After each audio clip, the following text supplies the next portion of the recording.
noite, igreja. Vocês estão bem? Que bom. Ainda tem aqui algum jovem que tem de 13 até 17 anos? Se tiver, o culto de vocês já começou, lá na 102, saindo aqui pela direita. Pessoal, antes da gente orar para a gente iniciar, eu queria ler com vocês nosso texto de hoje, tudo bem? Abram suas Bíblias em Números 25, versículos 1 até o 13.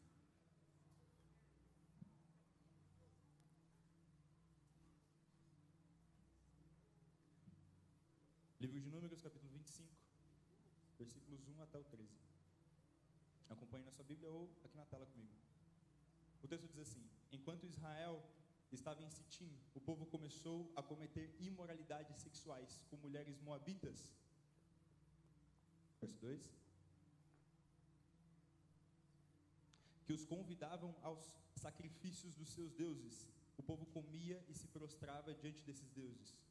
Assim Israel uniu-se a Baal Peor, e a ira do Senhor se acendeu contra Israel. O Senhor disse a Moisés: prenda todos os chefes desse povo, enforque-os diante do Senhor, à luz do sol, para que o fogo da ira do Senhor se afaste de Israel.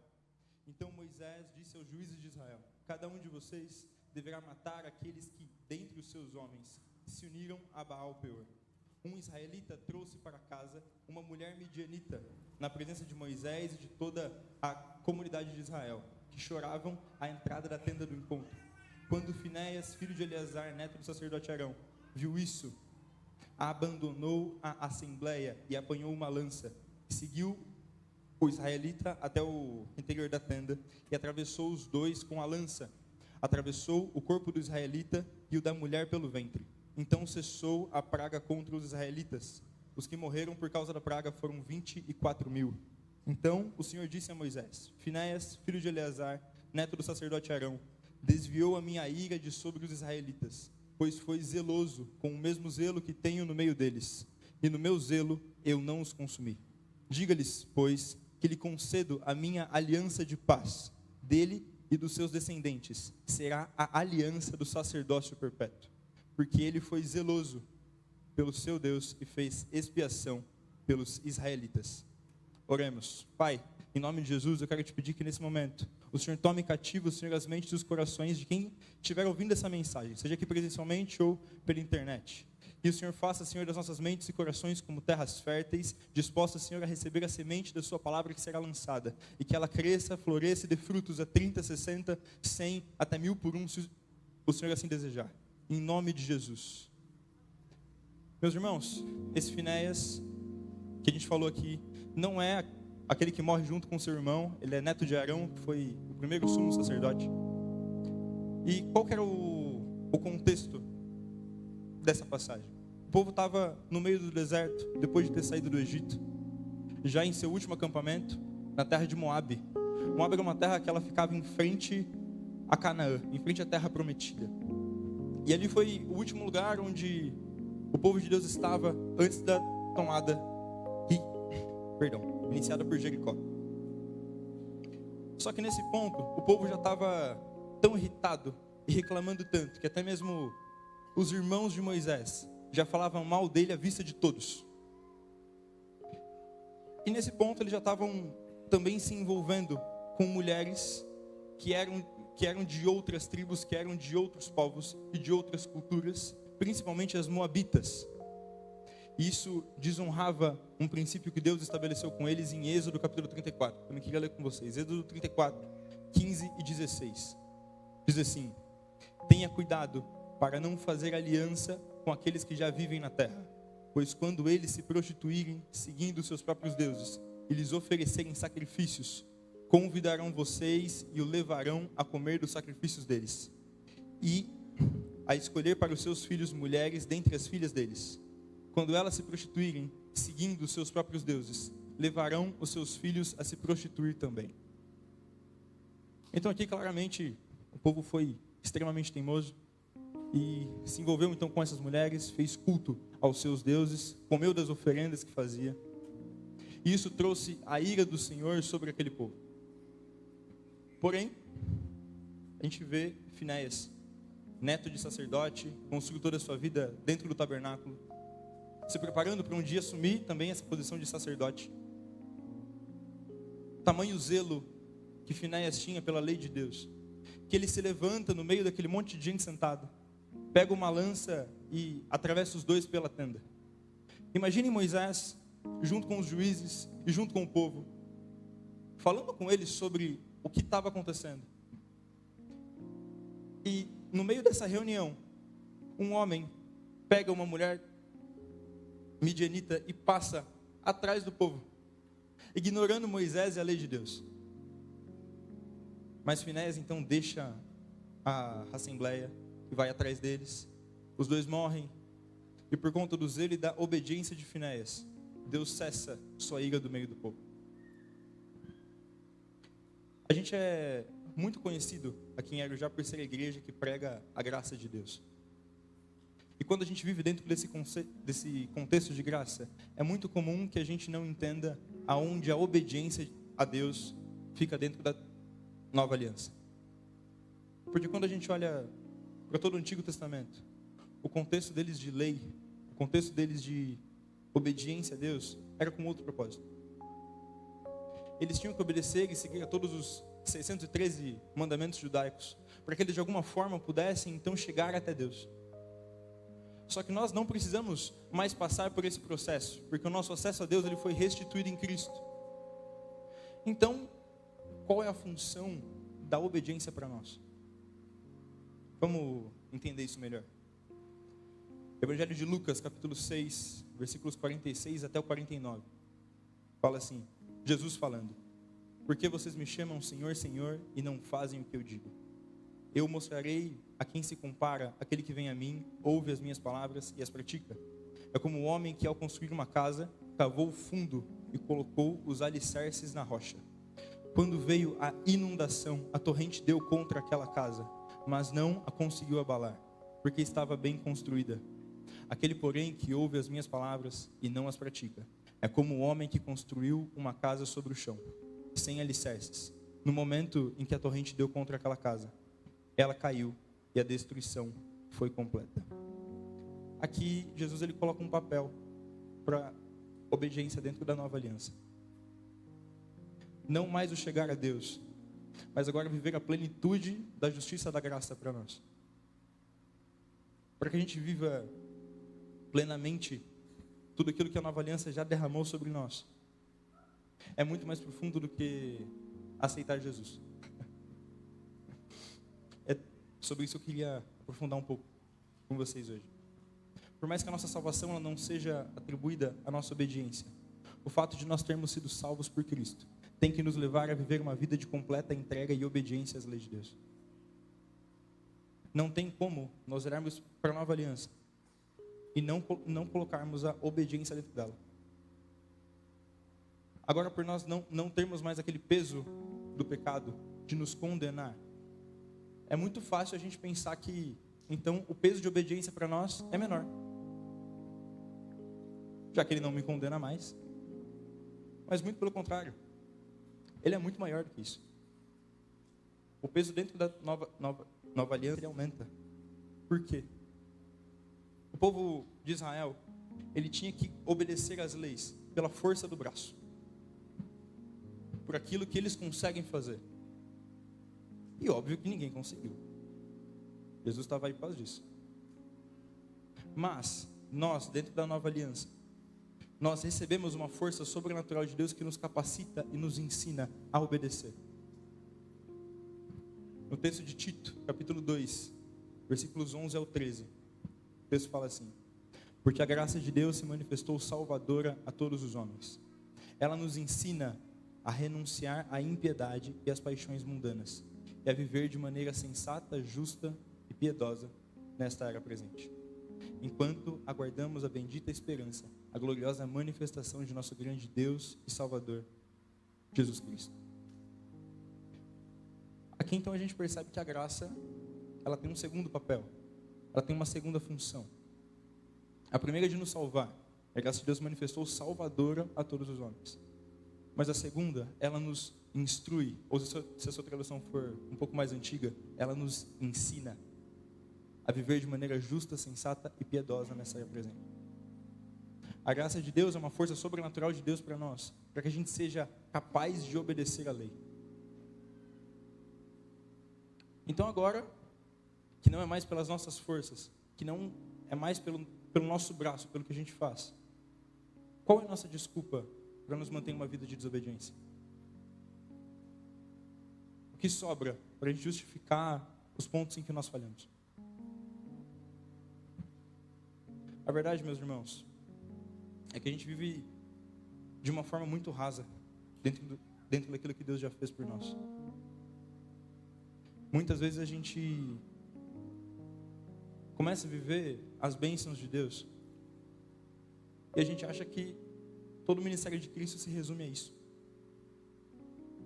A gente vive todas as bênçãos que Deus já tem para nós desde a cruz e a gente insiste em permanecer por toda a nossa vida caminhando somente nas bênçãos, sem a gente se ligar que Deus tem uma dimensão muito mais profunda para nós conhecermos, que Ele tem algo muito mais intrínseco para nós, muito mais valoroso para nós, mas a gente vive apenas nas bênçãos. Eu gosto de ler muitos textos, eu vou ler mais um aqui, a carta de Paulo aos Efésios, capítulo 1, versículos 3 e 4, Paulo fala assim: bendito seja o Deus e Pai de nosso Senhor Jesus Cristo, que nos abençoou com todas as bênçãos espirituais nas regiões celestiais em Cristo, porque Deus nos escolheu nele antes da criação do mundo, para sermos santos e irrepreensíveis em sua presença. Então aqui Paulo é bem claro em dizer que todas as bênçãos espirituais nas regiões celestiais em Cristo já foram derramadas na nossa vida, na cruz. Então faz mais ou menos 2000 anos que nós recebemos todas as bênçãos espirituais nas regiões celestiais em Cristo. E nós continuamos a nossa vida orando a Deus e pedindo por bênçãos. Qual que é o sentido disso? A gente continua orando dia após dia, falando: Deus, abençoa isso, abençoa aquilo, abençoa a minha empresa, abençoa meu trabalho, abençoa não sei o que, abençoa... Cara, o que Deus tem para nós, a nova aliança, ela é muito mais profunda do que bênçãos. Ela é muito mais profunda do que pedir para que Deus abençoe aquilo que eu estou fazendo. Tanto que Paulo ele deixa bem claro que Cristo já deixou isso tudo garantido. Falou: cara, você já tem todas as bênçãos, me conhece. Você já tem todas as bênçãos, vem atrás de mim, me conhece, fala sobre mim. E a gente insiste em pedir bênçãos. Tanto que ele fala aqui no versículo 4 do texto que a gente leu agora. Pode pôr na tela, por favor. Efésios 1, 4. Efésios 1, 4. Eu vou ler aqui. Porque Deus nos escolheu nele antes da criação do mundo para sermos santos e irrepreensíveis em sua presença. Como meu amigo Tiago disse na quinta-feira, nós recebemos todas as bênçãos para. Deus já entregou tudo para nós com um motivo. Para quê? Para sermos santos e irrepreensíveis em sua presença. Tudo que nós precisávamos, Deus já nos garantiu na nova aliança, na cruz do Calvário. A partir do momento que o sangue de Jesus verteu e ele falou tetelestai na cruz, tudo isso já foi entregue a nós, de bandeja, para que a nossa única preocupação seja conhecer a Deus todos os dias, até o fim da nossa vida. Charles Spurgeon, um grande teólogo, tem uma frase que ele fala assim: todo cristão é um missionário ou um impostor. Se nós estamos todos os dias no nosso ambiente de trabalho, escola, faculdade, família, aonde você esteja inserido, e a nossa única e exclusiva preocupação não é conhecer a Deus e fazê-lo conhecido, nós provavelmente estamos no grupo dos impostores.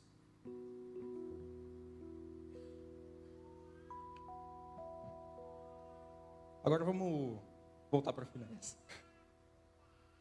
O zelo que Finéias tinha com a lei de Deus na época do tabernáculo, o zelo que ele tinha pelas leis do Senhor foi tão grande, a ponto de que quando ele viu um dos israelitas descumprindo aquilo, ele levantou, saiu correndo, pegou uma lança e falou: não, deixa que eu resolvo esse B.O. aqui.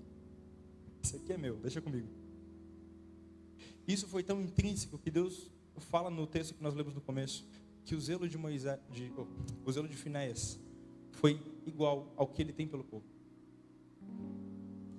É aqui onde eu tento mesclar as duas coisas. Tanto a realidade de Finéias quanto a nossa vida diária hoje. Finéias só conseguiu obedecer e só conseguiu prosseguir em saber mais de Deus durante toda a sua vida, porque ele foi zeloso com sua lei. O zelo de Finéias permitiu que isso acontecesse. E aí agora volta a pergunta para nós. Nós temos sido zelosos com o Evangelho? Ou nós temos negociado ele com qualquer coisa? Quantas e quantas vezes nós escolhemos, em vez de sermos zelosos com o Evangelho da graça de Deus, assistir uma série na Netflix, mesmo que seja The Chosen? Quantas e quantas vezes a gente não gasta o nosso tempo com a nossa Bíblia fechada e com nossos joelhos em pé, em vez de nós gastarmos tempo conhecendo a Deus e fazê-lo conhecido? Tem algo que eu sempre gosto de lembrar, que é que no dia que Jesus voltar, nada do que nós temos aqui a gente vai levar. Então por que a gente prossegue gastando o nosso tempo por coisas que vão ficar aqui? Tem horas que eu olho para as coisas que eu faço e falo, caramba, isso aqui não faz o menor sentido. O menor sentido. Por que eu estou gastando tempo com algo que eu vou deixar para trás? Por que eu estou gastando tempo com algo que não é eterno? Por que tem alguma coisa roubando a minha atenção que não vai comigo para a eternidade com Deus? E eu estou dando importância para isso. Às vezes é muito importante que a gente olhe para a nossa vida e veja as coisas que não fazem sentido. E sermos sinceros com isso. Olhar para dentro de nós e falar, caramba, nessa área, nessa outra. Eu não tenho sido zeloso com as leis de Deus. Eu não tenho sido zeloso com o Evangelho. Eu tenho vivido como um impostor. Dói fazer isso. Falo por experiência própria. Mas é necessário. Isso não estava no esboço, mas eu gosto muito desse texto. João capítulo 17, versículo 3. Foi mal, eu não tinha escrito isso. Diz assim: esta é a vida eterna, que te conheçam o único Deus verdadeiro e a Jesus Cristo a quem enviaste. Essa é a vida eterna. Que a gente conheça a Deus e a seu Filho Jesus Cristo. Agora é a hora que você tem que olhar para toda a sua vida e tudo que você faz que não te leva a conhecer a Deus e a Jesus, você jogar fora. Isso não tem mais serventia, isso não tem mais propósito, isso não tem mais sentido nenhum. Eu falo por mim primeiro, eu preciso fazer isso com várias áreas ainda da minha vida. Olhar em volta e falar, caramba, isso aqui não faz o menor sentido, isso aqui não me leva a conhecer mais a Deus. E isso não quer dizer que você tem que parar hoje tudo que você está fazendo, abrir sua Bíblia e viver como João Batista vivia, comendo gafanhoto com mel, vestindo pano de saco e pregando o Evangelho na rua. Não, não é isso. O que isso quer dizer é que em tudo que você fizer, nós temos que fazer para o Senhor. Em tudo que nós fizermos, a gente tem que fazer pensando em pregar o Evangelho. Tudo que nós fizermos tem que ser focado única e exclusivamente em falar sobre Jesus. Fique com essa pergunta remoendo na sua cabeça durante a mensagem. Por que eu faço isso? Começa a pensar nas coisas que você faz que não te levam a mais de Deus e remoe isso. Por que eu estou fazendo isso? Se questione. Jesus, quando ele estava na cruz, ele podia ter falado qualquer coisa, mas ele faz uma pergunta. Ele olha para Deus e ele fala, meu Deus, por que me abandonaste? Você faz uma pergunta agora também. Por que eu estou fazendo isso? Por que eu não estou gastando meu tempo conhecendo a Deus? E seja sincero com você, é o quê? É preguiça? É falta de interesse? Algo parece mais interessante? Se coloca nesse lugar. Se humilhe diante de Deus e fala assim, Senhor, isso aqui que eu estou fazendo, que eu não sei o motivo pelo qual eu faço, tira aí de dentro de mim. Coloca mais amor pela sua palavra por mim. coloca mais amor e mais zelo pelos seus mandamentos por mim. Prometo que esse é o último texto que eu vou ler. Romanos capítulo 10, versículos 2 a 4.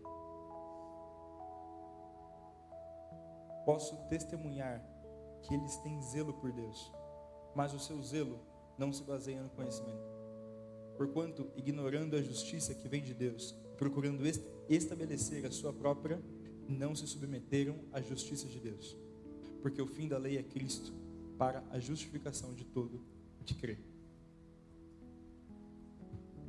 A vida de Finéias, por mais que descrita muito brevemente, ela nos convida a sermos zelosos por Deus. Ela nos convida a olharmos para a nossa vida e termos um zelo a ponto da gente escolher morrer por isso.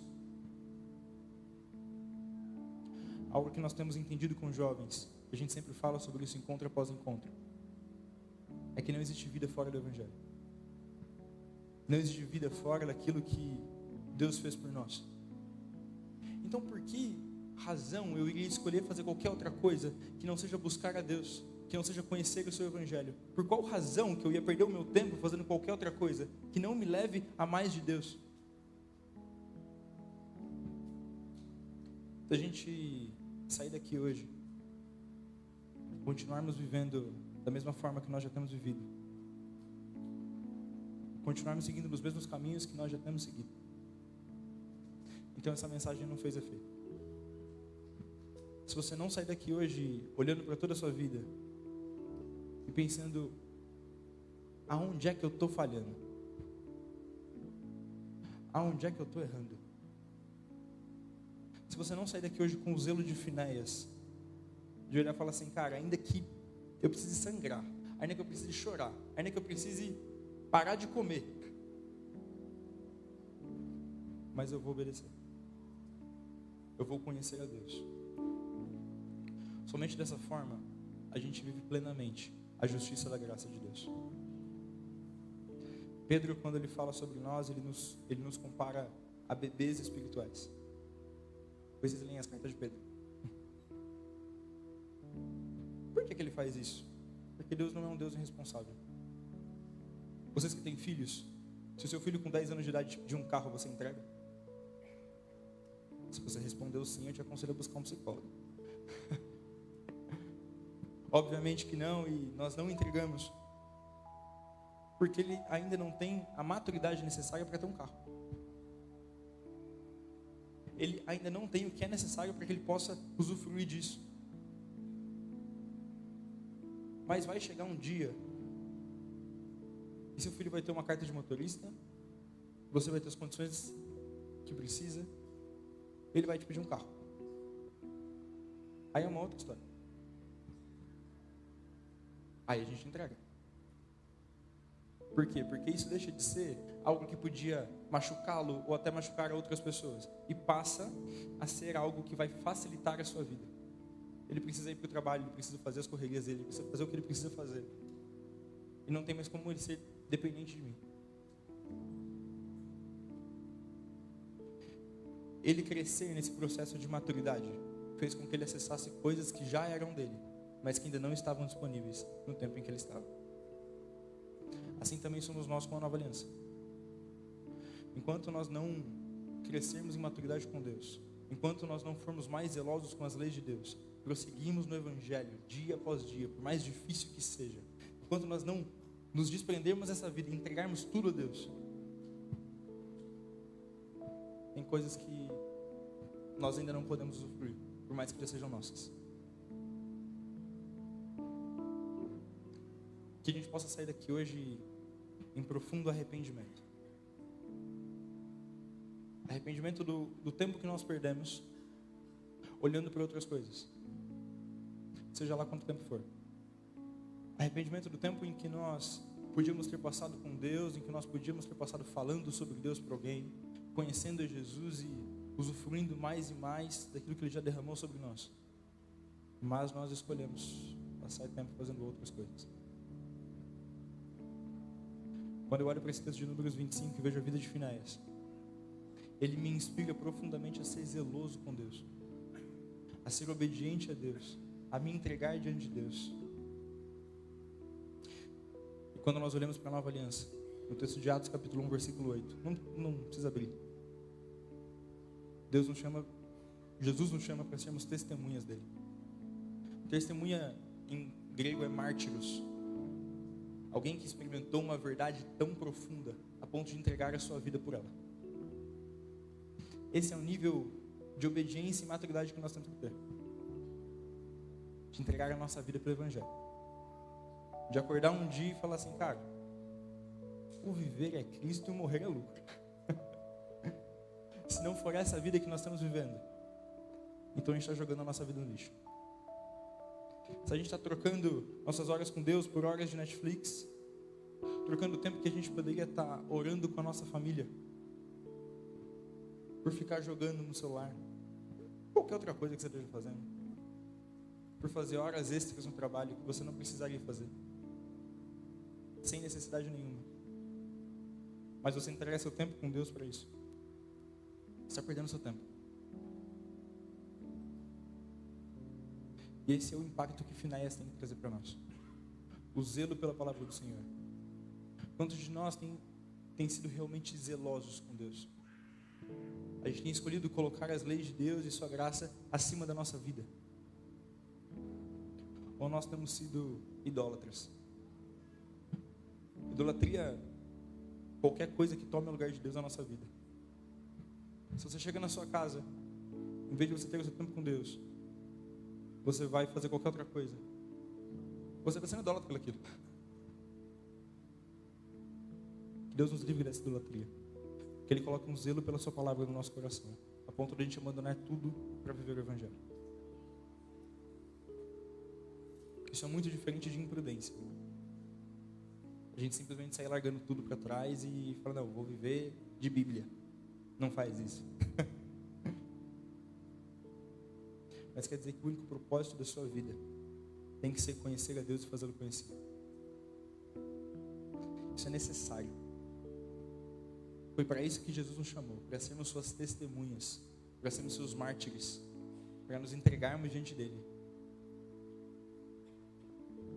E nós temos perdido tempo com outras coisas. Finéias nos leva a olhar para dentro de nós e ver aquilo que tem roubado o nosso tempo, ver aquilo que tem tomado o lugar de Deus em nós e ter a vontade de expulsar. Esse é o convite de Números 25.